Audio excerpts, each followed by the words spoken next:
So I'm doing a quick review on the Canon RP. This is the latest entry by Canon into the mirrorless market. This is their low-end entry camera, and right now it's retailing for $999.99, $300 below their opening value on this camera. If you're looking for small and compact size, this is a great way to go. This is the smallest camera in Canon's DSLR or mirrorless lineup, and you can see it here paired with the 24-70 RF 2.8. The design idea behind the mirrorless camera is that you lose the shutter, so that allows for quieter operation and the ability to slide the camera lens back towards the sensor for better quality photos. As you can see here, there's no adapter for the EF lenses, which comes paired with this camera right now currently for free. If you purchase this later, it could potentially become an additional add-on, and they currently sell for about $99. Canon put the 26.2 CMOS sensor in here, which allows for fast and quick autofocus. It also comes with the Digix 8 processor, and it allows 4K video with the latest firmware update. The first thing I like about this camera that's new to me is the LCD screen, and there's three things I like about that. The first thing I like is the touch and select autofocus, and you can also drag the autofocus around. Now you can turn this on to just half the screen and use your thumb as you were shooting with the camera. It works out great. The second thing about the screen I like is the ability to flip it around.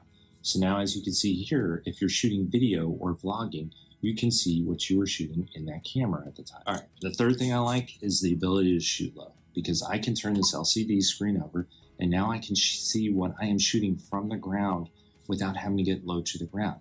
It just makes it, as I get older, a lot more comfortable to take pictures. All right, the second thing I like about this camera is if you have used the Canon EOSs in the past, the button layout is very familiar to you. I used to own the 6D. Once I bought this camera, I sold that, and I own the Canon 7D Mark II. The button layout is very familiar. There's no new multifunction bars in the Canon EOS S.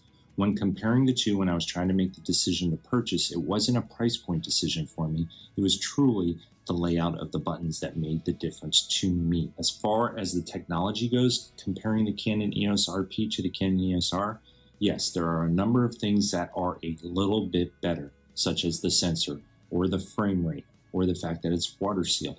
But I can talk about each of those separately. So let's talk about the comparisons. For the majority of us, we are not going to notice a difference in the sensor quality unless we start pixel peeping. And what pixel peeping is when you really zoom in. But the print quality or the quality of sharing it on Facebook or Instagram, nobody is going to see the difference if you own the Canon EOS R or the Canon EOS RP.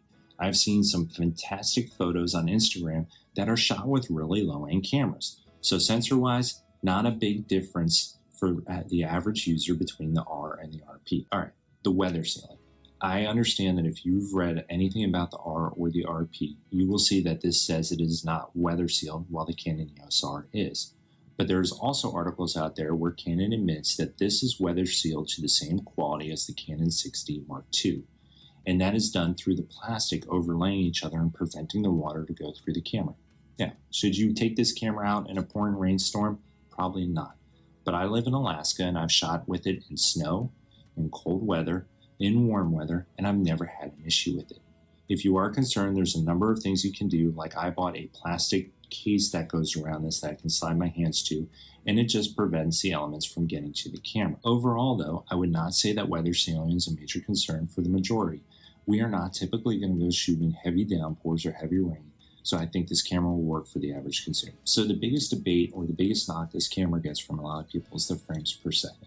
It can only shoot 3 frames per second, and so people say it's not a sports photography or an action photography camera, that it's really only for portrait photography. I disagree with that. I own the 7D Mark II, and that camera can shoot at 10 frames per second.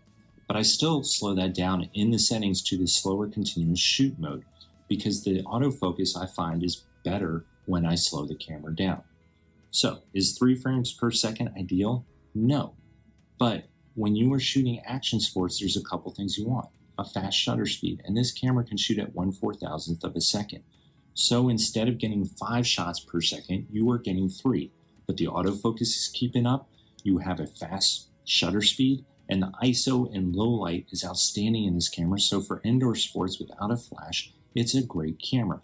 Will you capture every move of the kick? No, but most people don't need that. You can get great shots for what you're trying to do of shoot your daughter or son playing a soccer game or playing a football game with this camera. Spend the money on the glass and not the camera for most people. The Canon EOS R is almost double the price, but a Canon RP can do the exact same work.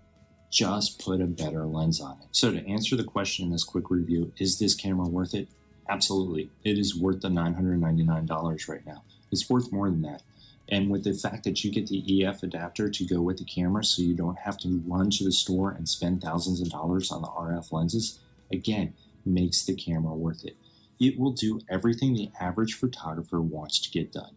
And as a hobbyist photographer, I can tell you, you do not need to jump to a $5,000 camera to get great photos. You can do it with this $999 camera out of Canon, and when you pair it with a great lens, you will get fantastic photos. Don't worry about it. Go ahead and click buy. Go ahead and make the purchase. Get the Canon RP if you want. All right, I appreciate you watching the review of the Canon EOS RP. And as always, I ask if you found this review helpful, please let me know down below.